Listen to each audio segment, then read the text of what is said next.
নওশাদ যদি হয় নওশাদ কোদালতে ব্যানার্জি বা তার টিম যেভাবে নওশাদকে হারাবার চেষ্টা করেছে, শুভেন্দু ভবানীপুরে হারাবার জন্য চেষ্টা করেছে, অন্যান্য জায়গা থেকে যেভাবে ওই কোথা একজন অবাঙালিকে গুজরাট থেকে নিয়ে এসছে, ইউসুফ পাঠান নাকি, নাম শুনলে মনে হয় পাঠান হো মিসুম পাঠান, আরে রাত তো পাঠান, পাঠানে ইমান বুঝে যায় না, সব নিয়ে এসছে, নিয়ে এসে তাদেরকে প্রচার একটাই লক্ষ্য, নওশাদকে হারাতে হবে।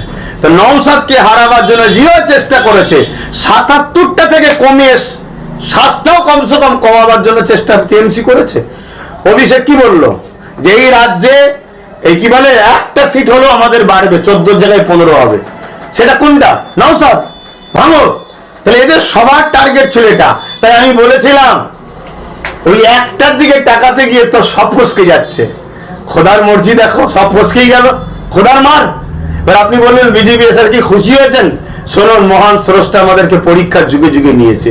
আমরা নমরুদের সময় তো ছিলাম, ফেরাউনের সময় ছিলাম, সাদ্দাত, হিটলার, আবু জেহেল, চিঙ্গিস খান, হালাকু খান, তাতারি, যুগে যুগে ব্রিটিশ পিওর আমাদের উপর জুলুম হয়েছে। আমরা এই দুনিয়ার পরীক্ষা দিতে এসেছি, আমরা কাউকে ভয় করিনি। বিজেপি কি হয়েছে? সে যদি সোজা ভাবে চলে, সোজা ভাবে বলবো। সে যদি মনে করে আমার হাতে পাওয়ার আছে, আমি দেখে নেবো, অত সহজ নয়। 15 বছর পাওয়ারওয়ালা দেখতে গিয়ে কি হয়েছে দেখেছো? এর আগে অনেক বড় বড় পাওয়ারওয়ালা দেখতে গেছিল, কোথা দিয়ে কিভাবে ফেসে যাবে, কোথা দিয়ে কিভাবে নিজের মধ্যে লেগে যাবে, দিশে খুঁজে হবে না, টিকাতে পারবে না, যেমন মমতা টিকাতে পারলো না। অতএব আল্লাহ ছাড়া কাউকে ভয় করিনি, আজও বলছি করি না। সংবিধানকে ভালোবাসি, দেশকে ভালোবাসি, আমার সঙ্গে হিন্দু, দলিত, আদিবাসী, সাঁওতাল, বাগদি সমস্ত ভারতীয়কে ভালোবাসি। যারা দেশের সংবিধান বিরোধী, যারা রাজনীতির নামে দেশের সংবিধানের ক্ষতি করছে, দেশের মানুষের ক্ষতি করছে, সেই গাদ্দারদের বিরুদ্ধে আমি। হ্যাঁ, 4 তারিখে গণনার পর একেবারে একটা প্রশ্ন উঠছে, গোটা বাংলায় যাচ্ছে যে আইএসএফ এর সাথে বিজেপির পতাকা কেন উঠছে, এই নিয়ে প্রশ্ন করছে সাধারণ মানুষ। বলছে যে আইএসএফ তাহলে বিজেপির দালাল।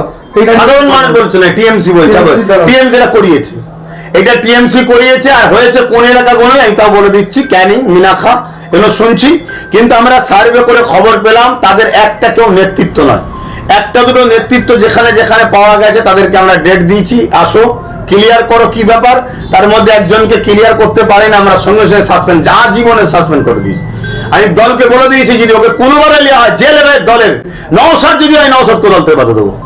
হ্যাঁ, আমি এই দলের মধ্যে এখন হয়তো ফুল দায়িত্বে চার্জে নেই, কিন্তু তবু মনে যায় ভুললে হবে না, এই দল প্রতিষ্ঠিত আমি করেছি। আমাকে যদি চটিয়ে কাজ করতে চায় তাহলে কিন্তু সে যেই হোক তাকে আমি ছাড়বো না। হয়তো আমি ব্যস্ততার দরুন বা আমার অন্য জগৎ আছে, আমি এই দলের কর্মসূচিতে সময় দিতে পারি না, আমাকে নলেজ দেখতে হয়, আমাকে শিক্ষা প্রতিষ্ঠান দেখতে হয়, আমাকে ধর্মীয় প্রোগ্রাম দেখতে হয়। আমি এই জন্য এই দলের ব্যাপারে তাদের কাছে ছেড়ে দিয়েছি। তারা পুরো টিম নিয়ে সর্বধর্মের মানুষ হলে তারা রাজনীতি করছে, সেই জায়গায় ছেড়ে দিয়েছি। কিন্তু তা বলে দলের ভাবমূর্তি নষ্ট হবে। দলের ভাবমূর্তি নষ্ট হলে আজকে যখন বিজেপির পতাকা লিখে কি বলে আইএসএফ এর পতাকা বিজেপির পতাকা এই জায়গায় হচ্ছে, তো লোক কি আমায় গাল দেবে না?